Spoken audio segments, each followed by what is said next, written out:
لو تناهيتم إلى سر الحياة وصنعتم كائنا حيا نرى. دبئی میں ایک انگریز نے اپنی کمپنی کے لیے کسی بندے کو جاب دلانی تھی, وہ پاکستان سے چلا گیا, اس کی داڑھی تھی, تو جب انٹرویو لیا گیا نا داڑھی کی وجہ سے اس کو ریجیکٹ کر دیا تھا. یہ بہت ماہر, یعنی اس کمپنی کے لیے بہت ہی سوٹیبل آدمی تھا یہ. تو جس مسلمان نے انٹرویو لیا اس نے داڑھی کی وجہ سے اس کو ریجیکٹ کر دیا کہ یار ہمیں اس طرح کے مذہبی کٹر قسم کے لوگ نہیں چاہیے, نکل لو پتلی گلی سے. وہ جو گورا جو اونر تھا نا, اس نے جب اس بندے کی ڈیٹیل دیکھی جس کو ریجیکٹ کیا ہے, ریجیکٹ کرنے والا مسلمان.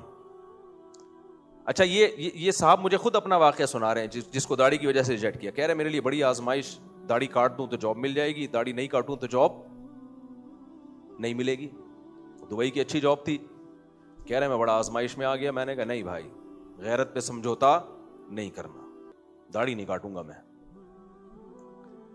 جاب لیس ہو گیا, آ گیا واپس. گھر والوں نے ملامت کی, تمہاری ایسی کی تیسی, کیا ہو گیا, بعد میں رکھ لیتے وغیرہ وغیرہ. اس نے کہا نہیں بھائی. تو مجھے خود بتایا کہ جب گورے نے پوری ڈیٹیل دیکھی نا, گورے نے کہا یار یہ تو بہت ماہر آدمی ہے, یہ تو بہت ایکسپرٹ ہے, ہماری کمپنی کے لیے تو بہت مفید آدمی ہے یہ, تم نے اس کو کیوں ریجیکٹ کیا؟ اس نے کہا بھائی اتنی بڑی داڑھی تھی, بڑا فنڈامنٹلسٹ قسم کا لوگ. اس گورے کے الفاظ ہے بھائی ہم نے اس کے داڑھی کا کیا کرنا ہے یار. اس کی شلوار اگر ٹخنوں تک ہے, داڑھی اس کی بڑی ہے, نمازی ہے, تو ہم نے کیا, ہمیں کیا لینا دینا. کچھ چیزوں میں نا دیسی لوگ گوروں سے بھی آگے نہیں. میں نے امریکہ میں اتنی بڑی بڑی داڑیاں امیگریشن آفیسرز کی دیکھی ہیں, مسلمانوں کی دیکھی ہیں, یہودیوں کی دیکھی ہیں, سکھوں کی دیکھی ہیں. وہ کوئی اس کو.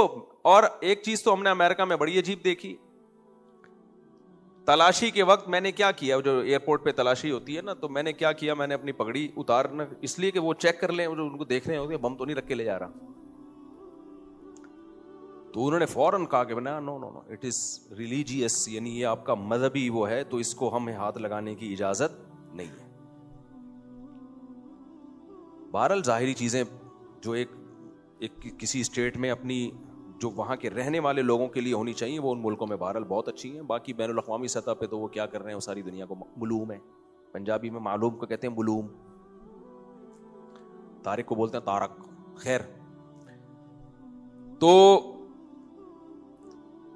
کیا ہوا اس میں آپ دیکھو, اس نے وہ داڑھی والے کو رکھا, اس نے بولا بھائی میرے کام کا بندہ جب یہ ہے. اسی طرح بہویں جو لے کر آتے ہو نا ڈاکٹر, دماغ پی گئے ایک صاحب میرا کہ پہلے میں تھوڑا رشتے ہلکے پھلکے کرا دیا کرتا, تب تو وہ بھی نہیں کراتا. تو وہ 10-15 سال پرانی بات ہے. مجھے اپنے بیٹے کے لیے بہو بیوی چاہیے ڈاکٹر ہو, ڈاکٹر ہو, ڈاکٹر ہو. ابے اچھے اچھے رشتے دکھا دیے تمہیں, نہیں ڈاکٹر. میں نے کہا انکل کیا علاج کروانا ہے آپ نے اپنا, کیوں یہ ڈاکٹر کی پخ لگا دی ہے؟ میں نے کہا ڈاکٹر ہونی چاہیے لیکن سائیکیٹرسٹ ہونی چاہیے جو آپ کی کھوپڑی کا علاج کرے. مجھے غصہ آ گیا تھا, بس کرو یار, ڈاکٹر کی ضرورت آپ کو ہے, آپ کے بیٹے کو نہیں ہے. اور نفسیاتی ڈاکٹر کی ضرورت ہے جو آپ کی کھوپڑی کا کیا کرے, بلا وجہ ڈاکٹر ڈاکٹر ڈاکٹر. میں نے کہا اتنے ڈاکٹر ہمارے جاننے والوں میں, کوئی مسئلہ ہو مجھے بتانا, فری پھوکٹ میں آپ کا علاج کریں گے. اب ایسا نہ ہو مجھے فون کرنا شروع کر دیں فری پھوکٹ والا بتاؤ. تو میں نے کہا بہت سارے جاننے والے ڈاکٹرز ہیں, آپ کوئی علاج کا مسئلہ ہو, بیوی گھرداری کے لیے ہوتی ہے میرے بھائی. یا تو 4 شادیاں کر رہے ہو نا, تو چلو ایک ڈاکٹر سے کلینک چلواؤں گا میں, ایک سے مدرسہ عالمہ سے شادی کروں, مدرسہ بنا کے دے دوں گا, اور ایک کو سائنٹسٹ سیاستدان ہونی چاہیے, الیکشن میں اس کو کھڑا کروں گا میں. تو پھر سمجھ میں آتا ہے شادی ایک ہی کرنی ہے, تو گھر چلاؤ گے یا کلینک چلواؤ گے اس سے؟ اور اگر کلینک چلواؤ گے تو گھر تم کون چلائے گا؟ میں کہنے والا تمہارا باپ چلائے گا, لیکن مناسب نہیں ہے. تو اگر کلینک چلواؤ گے تو گھر کون چلائے گا؟ پھر طلاقیں ہوتی ہیں نا, پھر طلاقیں ہوتی ہیں. بچے پیدا نہیں کر رہی ہوگے, کیسے بچے پیدا کروں, میں پیشنٹ کو سنبھالوں یا بچوں کو سنبھالوں؟ پریگننسی میں 20 قسم کے مسائل ہوتے ہیں. پھر بچے پیدا بھی کرے گی تو 1-2 پیدا کر دے گی, بھائی ایکچولی میرے پاس ڈونٹ ہیو ٹائم, میرے پاس ٹائم نہیں ہے, مجھے آغا خان سے کال آ رہی ہے, پیشنٹ تڑپ رہا ہے, تو بچے چھوڑ کے جائے گی. پھر وہ یا تو اتنی دولت آپ کے پاس ہے کہ ان بچوں کو پالنے کے لیے پھر آپ آیا وایا رکھیں, وہ بھی درمیانے درجے کے آدمی تھے وہ, یہ بھی ٹھیک ہے, چلو یار ملازمہ رکھ لیں, پھر ٹھیک ہے, ہمیں کوئی اعتراض نہیں ہے. نہ آپ ملازمہ رکھنے کے موڈ میں ہو, اب پرانی بات ہو گئی, ان کو پتہ نہیں چلے گا کہ میری بات ہو رہی ہے, ہو سکتا ہے انا للہ بھی ہو چکا ان کا اب تک, ڈاکٹر نہ ملی ہو اور اسی ٹینشن میں مر گئے ہوں. خود سے اپنے لیے عذاب بنایا ہوا ہے لوگوں نے, خود سے زندگی عذاب میں ڈالی ہوئی ہے. ہلکے پھلکے رہو بھائی, لائف کو انجوائے کرو ہلکے پھلکے رہ کے, بلا وجہ کی. دیکھو ایک ٹینشن اللہ کی طرف سے ہوتی ہے, اس میں اللہ صبر کی توفیق بھی دے دیتا ہے, اور کچھ ٹینشنیں ہم نے خود سے بنائی ہوئی ہیں, اس میں صبر نہیں ملتا, بلا وجہ کی ٹینشن ہے. ڈاکٹر پہ سوئی آ کے کیا ہو گئی ہے, اٹک گئی ہے, بچہ بڈھا ہو رہا ہے. میں نے کہا کر تو, ورنہ اس کو کوئی بیچاری بھنگن بھی نہیں ملے گی. اور ایسے لوگوں کے ساتھ پھر ایسا ہی ہوتا ہے. تمیز سے کر دے, گھرداری بہو ہو, جو خدمت کرنے والی بہو ہو, پردے دار ہو, گھر میں صوم و صلات کی پابند ہو, دیکھ کے مزہ آئے کہ ماشاءاللہ بہو مصلی پہ کھڑی ہوئی ہے, اچھا لگتا ہے نا گھر میں یہ ماحول ہو. قرآن کیا کہتا ہے, ربنا ہب لنا من ازواجنا وذریاتنا قرۃ اعین, اے اللہ ہمیں ہماری بیویوں اور اولادوں میں آنکھوں کی ٹھنڈک عطا فرما.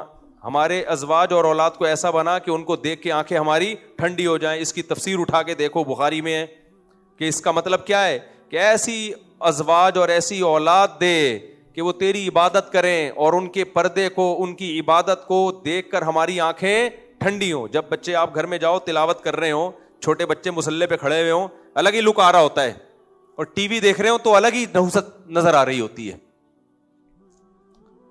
تو ڈاکٹر سے بھی کریں, میرے کو ڈاکٹروں کی توہین کرنا مقصد نہیں ہے, لیکن بھائی یہ وہ کرے جس کے 4 شادیوں کے ارادے ہوں.